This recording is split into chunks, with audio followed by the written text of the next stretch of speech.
epic in the history of America. I am apt to believe that it will be celebrated by succeeding generations as the great anniversary festival. It ought to be commemorated as the day of deliverance from tyranny, which has been ordained in deep devotion to God Almighty.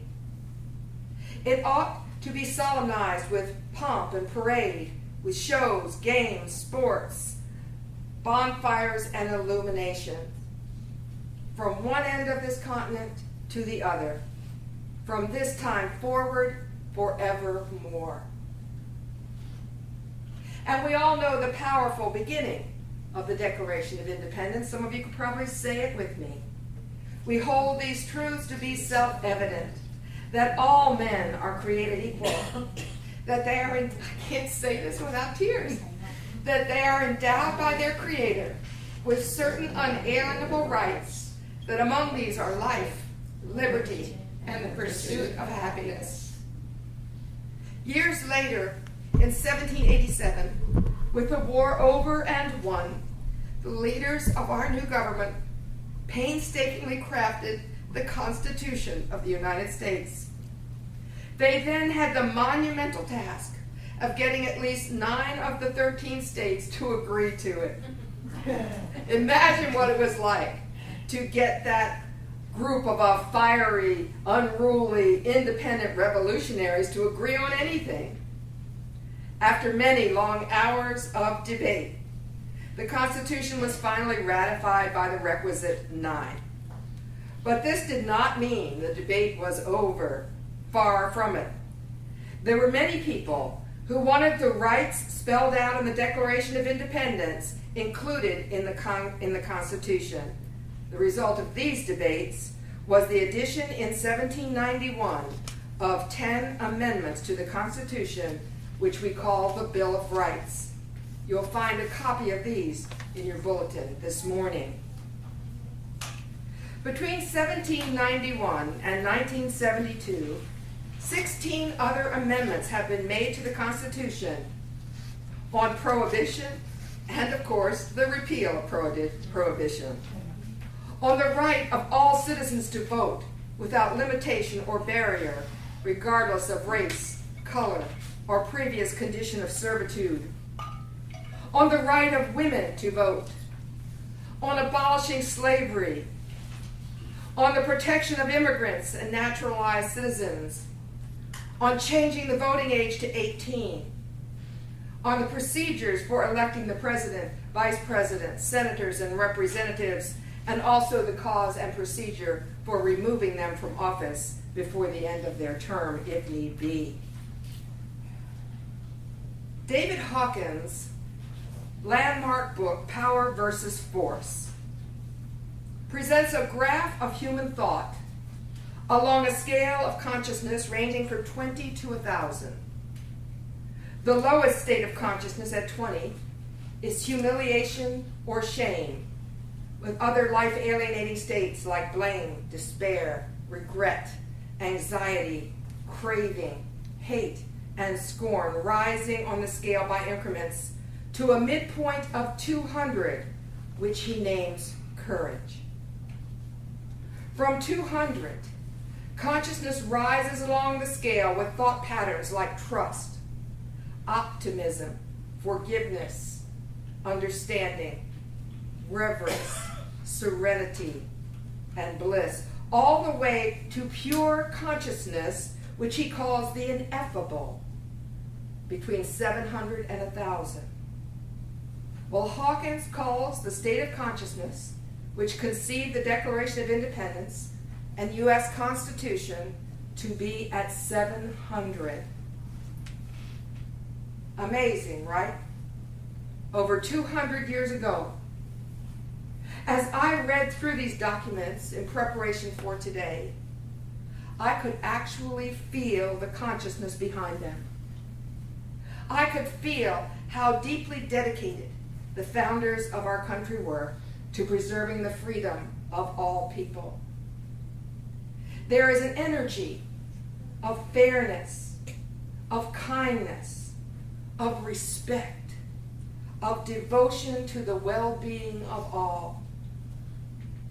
Perhaps this deep dedication arose from the fact that they had lived under the thumb of an unjust government and never wanted another person within the shores of these United States to experience the degradation and pain of this. Then there was the Statue of Liberty, dedicated on October 28, 1886. In preparation for the dedication ceremony, a poem was written by a well-known poet of the time, Emma Lazarus. The name of the poem was New Colossus, and I kind of bet you'll recognize the last few lines. Not like the brazen giant of Greek fame, with conquering limbs astride from land to land, here at our sea-washed sunset gates shall stand a mighty woman with a torch, whose flame is the imprisoned lightning, and her name the mother of exiles. From her beacon hand glows worldwide welcome. Her mild eyes command the air-bridged harbor that twin cities frame. Keep, ancient lands, your storied pomp, cries she with silent lips. Give me your tired, your poor, your huddled masses yearning to breathe free, the wretched refuse of your teeming shore. Send these, the homeless, the tempest-tossed, to me. I lift my lamp beside the golden door. This, my dear friends, is the United States of America we celebrate today. Yes, we do seem to have strayed from our ideals over the decades, but her spirit still burns in our hearts. This is the vision of our founding fathers. This is the consciousness deemed pure. This is the truth of our soul. And this is how we became the leader of the free world. And yes, the fight for freedom still goes on, does it not?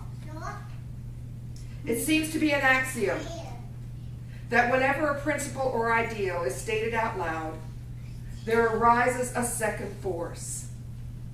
The individual or collective rebellious ego, the greed voice which will fight to enrich itself at the expense of others, the fear voice which, feeling threatened, will fight to hold on to its self-protective prejudices and limiting beliefs.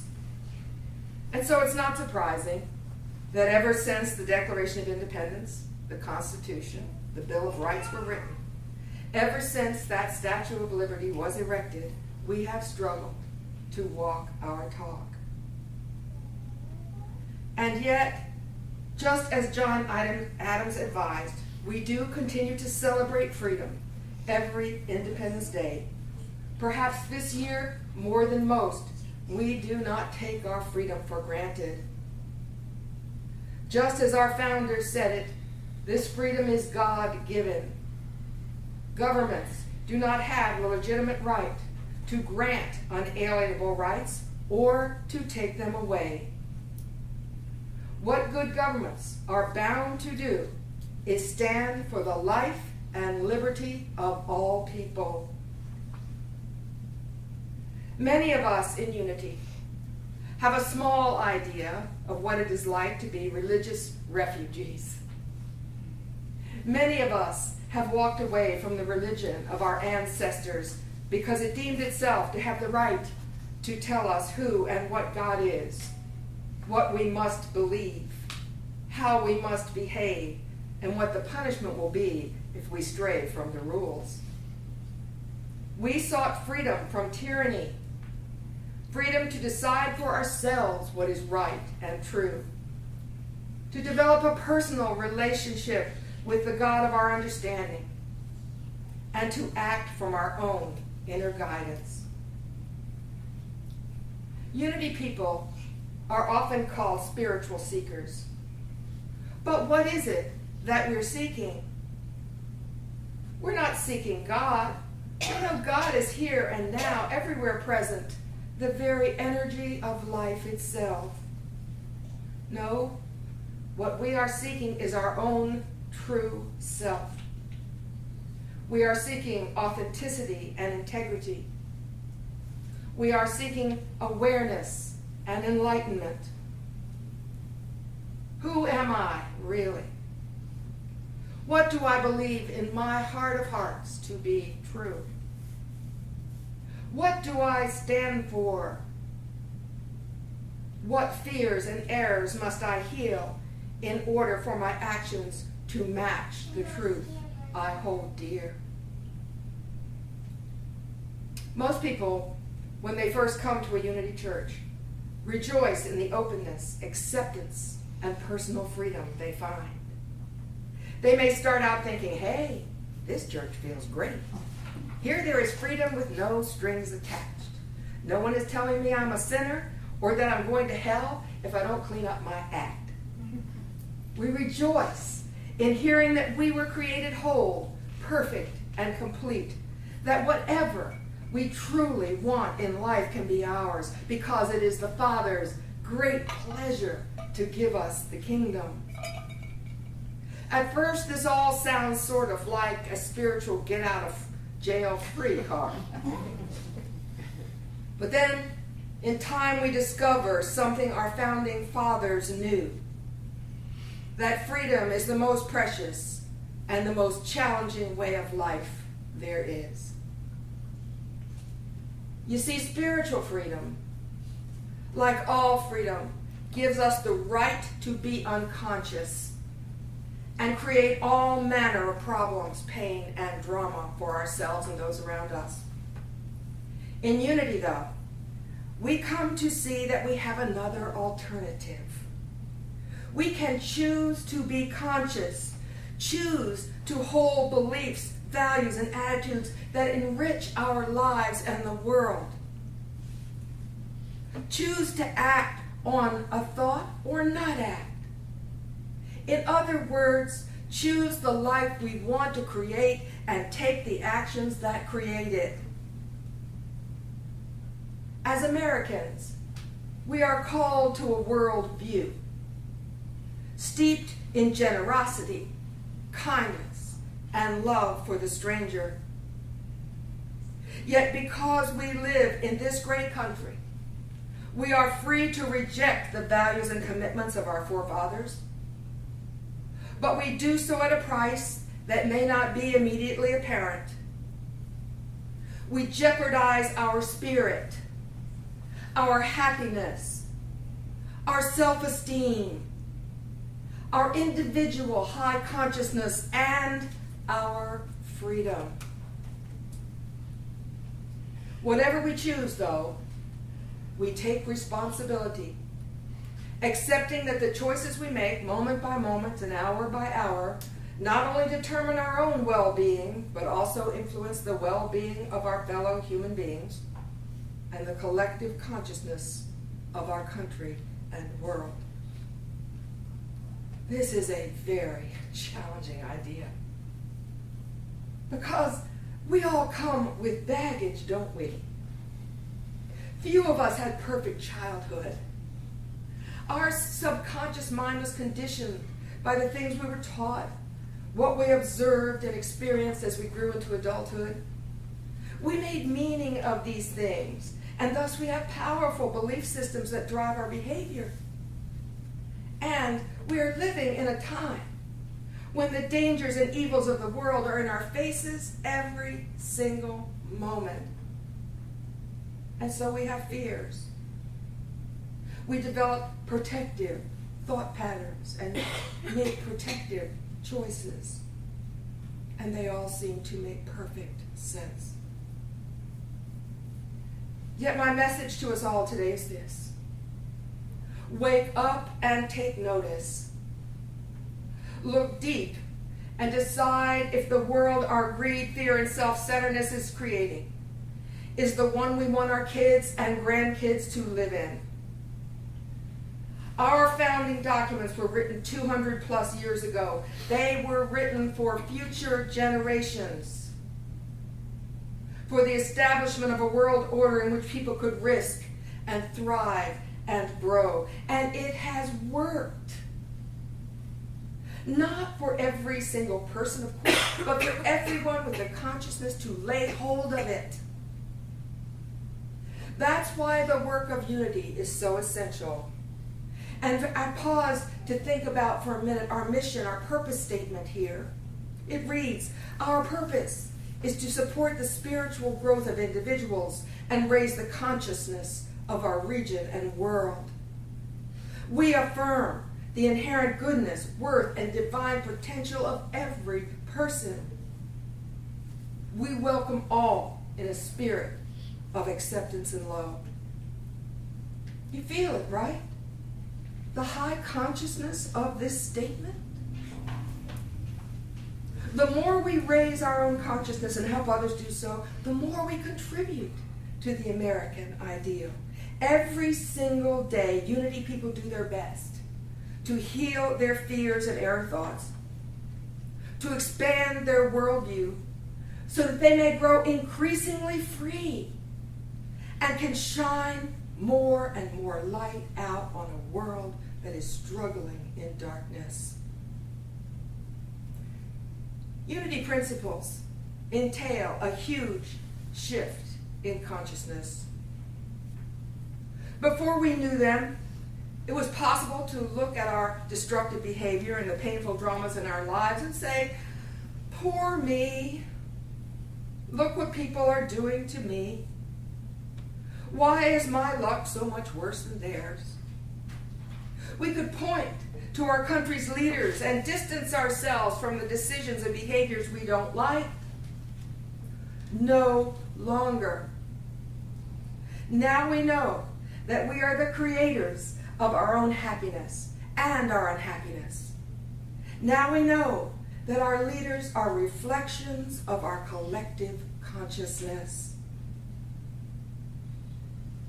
In unity, we acknowledge and celebrate and appreciate the good we create. And if there is lack or discord in our lives, we take ownership of that too. Because if we truly want to be free, we don't get to blame anyone ever again. Not our parents or our spouse, nor our kids or boss or neighbors, not our genetics or astrological sign, not our family of origin, not God, not ourselves, not even the government. Blame is no longer the name of the game. Personal responsibility is the name of the game. And that takes courage. And according to David Hawkins, courage is the gateway to higher consciousness. This freedom thing is demanding. I sometimes feel tempted to go unconscious, don't you? I don't always like all this personal responsibility. But the trouble is, I love having the freedom and power to create, learn, and grow. I don't want to abdicate either my freedom or my power. Well then, self-knowledge, self-honesty, and awareness are my aspirations and my work. It is ours to choose which thoughts and beliefs we will dismiss and which we will accept as truth and which we will act upon. Exercising that freedom, that right, builds inner confidence and spiritual muscle. For example, while unity offers a sound philosophy for living, we are not unity clones in this room. We respect the freedom of everyone to express their spirituality in their own way. Our lifestyles, beliefs, and spiritual expression are very diverse. Yet we stand together in our belief in the oneness of all people. Oneness that exists regardless of lifestyle, appearance, race, ethnic origin, or religious background. At some level, We know our differences are superficial. We know that at the core, no separation exists between us. What a beautiful paradox that while we are diverse in expression, we are one spirit, one soul, one body. And as a result, what one of us thinks, says, and does affects us all. Spiritual freedom calls us up, above the ego world of separation, to a higher consciousness and greater love. I think of the beautiful quote from Rumi. Out beyond right doing and wrong doing, there is a field. I'll meet you there. Living there, we breathe easy. We do not apologize to anyone for who we are. We express our gifts, talents, and uniqueness with joyful abandon. We speak our truth from the heart and stand for the right of others to do the same. And we do not accept tyranny, never have and never will. Freedom is a value worth standing for. Exercising and embracing it with all its power and sometimes painful responsibility can heal a lifetime of apologizing, of tribal loyalties, of hiding out, playing small, and feeling unworthy. I believe that if unity had a constitution, it would say that all people are endowed by their Creator with the unalienable freedom to choose happiness, prosperity, and peace. Yes, like all people everywhere, we struggle to walk our talk. We're fledgling Buddhas, after all. So we forgive our own and others' mistakes. We understand that higher consciousness has this disconcerting tendency to flicker on and off. When it flickers off, separation feels like reality, and we perceive enemies and attack everywhere. At times like these, life just hurts. And that is when we need more than our usual ration of love. Or perhaps a little kick in the pants to get the light to flicker back on again. But despite our faltering steps, together with sincere spiritual seekers everywhere, we are growing the core of a new mass consciousness, make no mistake about it. A culture of empowered, prosperous people determined to live free, joyfully owning our power and fully prepared to take responsibility for what we create. Yeah, there is a new American Revolution going on now, 245 years after the first one. We in unity are standing for the next evolution of the First Amendment. We are taking freedom of speech and worship and assembly to the next level, way beyond equality, way beyond tolerance, way beyond inclusivity. We are standing for the oneness of people everywhere. Oneness with God and each other. We are standing for peace and prosperity throughout the world and for everyone in the world. And so it is.